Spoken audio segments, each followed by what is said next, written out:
Agora vamos para mais questões. Então, mais algumas questões complementares aí do seu simulado agora da segunda série, de linguagens, códigos e suas tecnologias. Vejamos agora a questão de número 3, coisa interessante, falando agora sobre o romantismo lá na Alemanha também. Ó, o Sturm und Drang aí teve de fato popularidade bem mais restrita na época que vigorou de meados de 1765 a 1785 do que tem nos dias atuais. Sturm und Drang, a tradução tempestade e ímpeto, né? A literatura romântica valorizava esses elementos lá na Alemanha, do Goethe, como já vimos também numa outra questão. Ele passou a se enquadrar melhor nas sensibilidades dos leitores, uma vez que as vanguardas do século XX vieram, e com elas um longo processo de quebra de paradigmas da expressão artística decorreu. Peças e textos teóricos do movimento voltaram a ser traduzidos e discutidos nas últimas décadas. E há uma razão simples para tal. Após a experiência do modernismo, o Sturm und Drang assume o posto de honra de um dos primeiros movimentos sistematicamente interessados em cutucar as feridas sociais, em libertar as formas literárias e estilos de vida, negando a autoridade das longevas tradições vigentes até o século XVIII. Né? De forma historicamente autoconsciente, o movimento forneceu modelos de como a literatura pode ser escrita de modo inovador e atrativo para cada geração que a lê, atendendo seus interesses pontuais. Todos os autores do movimento compartilham, ademais, uma certa irreverência perante o bom tom das relações societárias. Ao tratar de problemas de relacionamento entre amantes ou familiares, eles apelaram para a representação de situações particularmente violentas. Bom, em épocas como aquela, o Sturm und Drang foi e sempre será um corpo estranho. Isso não impediu que a partir dele se formasse um repertório de temas e convenções dramatúrgicas a ser reapropriado por virtualmente todos os movimentos artísticos em que um conformismo da maioria mascara um estado de crise sentido por um grupo pequeno de indivíduos, tá bom? Então, um texto teórico falando sobre a permanência do Sturm und Drang, movimento aí que surge lá no século XVIII e volta e meia vem à tona novamente. Bom, o movimento Sturm und Drang, também conhecido chamado de tempestade e ímpeto, era liderado por jovens escritores que queriam romper com os moldes neoclássicos, por meio da defesa do uso da razão. Gente, não, eles não queriam. Veja, se eu falo de tempestade, eu falo de algo impetuoso, algo que vem, o sujeito impetuoso não é muito racional necessariamente, está bem fora.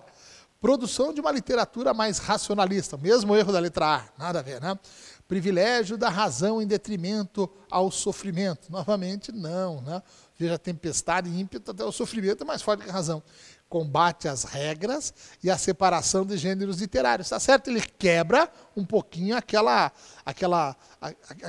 forma tão justinha, tão corretinha, talvez a literatura neoclássica que o antecedeu. Bom, escrita de uma poesia sistematizada. Não há regras, não há modelos. Então, a quebra desses paradigmas. Então, a resposta do exercício efetivamente vem a ser a letra D, tá bom? Então, elemento fundamental do romantismo, essa tempestade, esse ímpeto, essa busca por novas formas de expressão. Então, os autores não querem ficar mais engessados nos rígidos modelos, tá bom? Por isso que a resposta vem a ser a letra D da nossa questão 3. Valeu? Bom, vamos agora à sua questão de número 5, que traz dois fragmentos de um romance genial do Frankenstein, aí bastante conhecido do cinema, escrito pela Mary Shelley, né, escritora inglesa, que faz talvez a primeira obra de ficção científica aí da literatura mundial, né? Agora, a montagem agora de um ser humano que, de repente, com alguns outros elementos, que depois que morre, vai tentar aí sobreviver agora numa montagem laboratório, né? Então, algo absolutamente genial que você tem. Então, olha só o texto de número 1. Então, o texto 1, capítulo 4, Mistério Desvendado. Ó. A partir de então, as ciências naturais e particularmente a química tornaram-se minha única ocupação, né? Lá o doutor, né? Li aqueles livros com ardor e assisti a todas as aulas. Dediquei-me à anatomia, examinei a causa e o progresso da decadência, e, portanto, da morte do corpo humano. Passava dias e noites envolvidos, agora com as minhas observações e pesquisas, quando, do meio da escuridão, uma súbita luz brilhou. Trabalhei com um incansável ardor, meu rosto tornou-se pálido de tanto estudo, e meu corpo emaciado pelo confinamento, né? Tudo fácil, saía de lá. Algumas vezes, à beira da certeza, eu falhava. Ainda assim, agarrava-me a esperança de que no dia seguinte ou na próxima hora eu conseguiria. Hoje em dia estou convencido de que um ser humano deveria sempre preservar sua mente serena e em paz, nunca permitindo que uma paixão ou um desejo passageiro perturbe sua tranquilidade. Somente a energia de meu propósito me sustentava. Eu acreditava que assim que minha criação estivesse completa, exercício físico e divertimentos iriam afastar qualquer doença que eu tivesse adquirido. Então o cara mergulhou firme agora em todo o seu estudo, né? Olha agora o capítulo 5, que diz bem assim, né? Capítulo, nasce o monstro. Era uma hora da madrugada de uma lúgubre noite de novembro, quando terminei meu trabalho. Eu havia trabalhado por quase 2 anos, com o único propósito de dar vida a um corpo inanimado. Para isso, me privei de descanso e saúde. Mas, ao terminar, a beleza do sonho desaparecera, e o horror e desgosto encheram meu coração. Incapaz de enfrentar o aspecto de ser que eu tinha criado, do ser que eu tinha criado, corri para fora do laboratório e fiquei por um longo tempo andando pelo meu quarto, sem conseguir acalmar minha mente para poder dormir. Quando finalmente peguei no sono, não consegui descansar. Acordei sobressaltado com um suor frio na testa, os dentes batendo, até que, à luz da lua, vi o monstro olhando fixamente para mim, em pé ao lado da minha cama. Seus maxilares abriram-se e ele articulou alguns sons incompreensíveis, com a face arreganhada em estranho sorriso. Uma das suas mãos estava esticada, aparentemente querendo segurar-me, mas eu escapei e fugi pelas escadas. Escondi-me no quintal da casa onde morava, andando de um lado para o outro em grande agitação, escutando atentamente cada ruído que por acaso anunciasse a aproximação do cadáver demoníaco a que eu tinha tão desgraçadamente dado vida. Alternando a agitação externa com langor e fraqueza, passei a noite aterrorizado e sentindo a amargura do desapontamento. Os sonhos, que tinham sido meu alinhamento e meu descanso, eram agora meu inferno. Então, um texto interessante, né? Veja, o cientista, o Dr. Frankenstein, que chegou, se empenhou tanto na descoberta de fazer agora um cadáver voltar à vida com alguns incrementos, e de repente ele consegue. Mas o sonho se torna um pesadelo, né? Porque o monstro, aí o sujeito que lhe deu a vida, agora que trouxe novamente a luz, era disforme, era um monstro. Bom, a produção literária feminina ganhou espaço efetivamente no romantismo, momento em que as mulheres começavam a ocupar novos lugares na sociedade. Mary Shelley, autora de Frankenstein, nos conduz a perceber a escola literária quando em sua obra mostra que Victor, o Dr. Victor Frankenstein, se orgulhou de ter se dedicado à realização dos seus objetivos. Ele não, ele se mostra aqui, nesse caso, meio que arrependido. Fiz tanto para criar isso? Não, né? Bom, a desilusão de Victor ao perceber que o ser que criara não era belo nem perfeito. Essa aqui está perfeita, né, gente, essa alternativa. Muitas vezes isso no romantismo. Aí você pensa muitas vezes mais só no sentimento amoroso de idealizar alguém e depois a desilusão. E aqui na questão até científica, vou conseguir um grande feito, um feito prodigioso. Mas o sonho dele era esse, o ideal. O que ele conseguiu fazer foi só um monstro, né? O cientista conseguiu a realização de algo inusitado, dar vida à matéria inanimada. Pois é, mas isso não tem nada de necessariamente romântico, né? Então a letra C não faz sentido. D. O Dr. Victor Frankenstein tinha como objetivo a criação de um ser humano perfeito a partir de matéria inanimada. Também isso é verdade no texto, mas não tem a ver com este ideal romântico, né, de idealização. E Victor passou boa parte de sua vida estudando para que pudesse alcançar seu objetivo. Com tudo isso, a sua saúde ficou debilitada. Também veja que isso é mais factual, isso aconteceu, mas não expressa esse ideal romântico de idealização, agora de imaginar o sonho, de fazer alguma coisa, e depois vir a desilusão, o pessimismo. Então, a letra B é, de fato, perfeita dentro do que a questão se pediu. Então, questão 5, resposta à letra B. Boa questão, né? Adiante, ainda falando agora de romantismo na Inglaterra, vamos falar de Sir Lord Byron, os grandes nomes do romantismo, e no romantismo naquela tendência mais do ultra-romantismo, né? Agora aprofundamento da experiência romântica com certo até pessimismo, né? Então, vejamos agora aqui um fragmento, um poema do nosso Lord Byron. Quando ambos partimos. Quando ambos partimos em silêncio e prantos, em silêncio e choro, corações partidos, longe tantos anos, branco o teu semblante frio, mais frio o teu beijo. Aquela hora assim previu triste o desejo. Então, de volta, olha só, a desilusão, aqui agora o rompimento, a separação.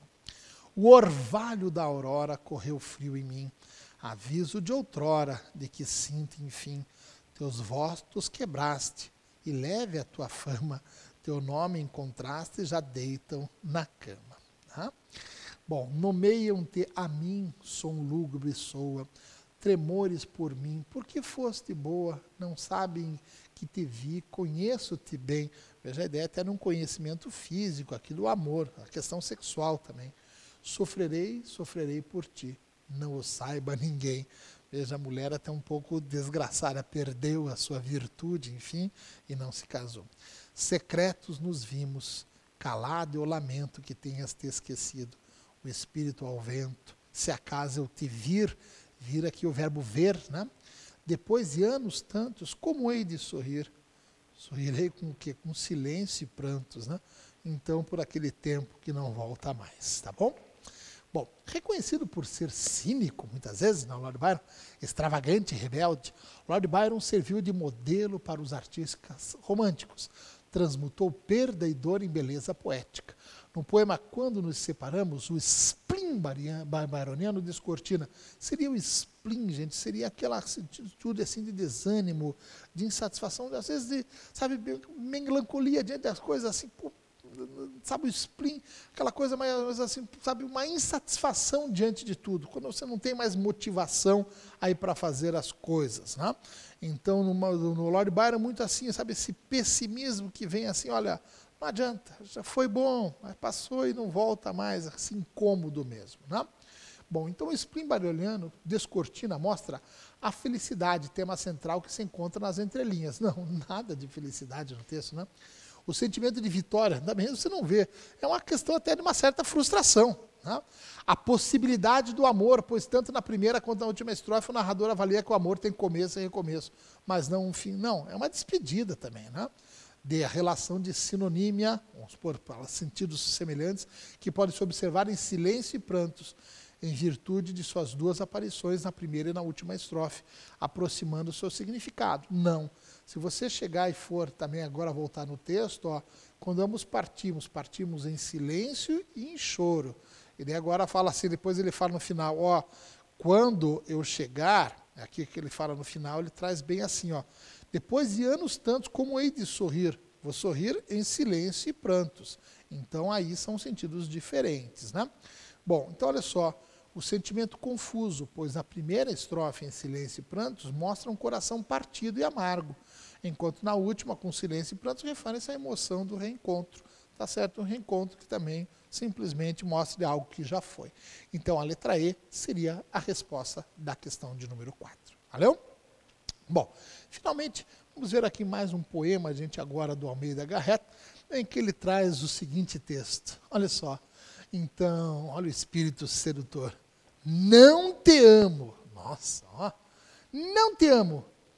Quero-te. O amar vem da alma. E eu, na alma, tenho a calma. A calma do jazigo, de morto. Ai, não te amo, não. Não te amo. Quero-te. O amor é vida. E a vida nem sentida. A trago eu já comigo. Ai, não te amo, não. Ai, não te amo, não. E só te quero. Esse aí tem valor demais, mas só te quero. De um querer bruto e fero, que o sangue me devora, não chega ao coração. Não te amo, és bela, e eu não te amo, ó bela. Quem ama a aziaga estrela, a azarada estrela, que lhe luz na má hora da sua perdição? Não. E quero-te, e não te amo, que é forçado, de mal feitiço azado, este indigno furor. Mas, ó, não te amo, não. Infame sou, porque te quero, e tanto que de mim tenho espanto. De ti, medo e terror. Mas amar? Não te amo, não. Nossa, um texto que traz uma dimensão, talvez mais de um amor carnal. E veja que a mágica da literatura, muitas vezes dizendo uma coisa, significando outra. Não te amo. Lógico que ama, não? Então, mas é um amor que se mostra muito mais num desejo para viver o instante, o já. Né?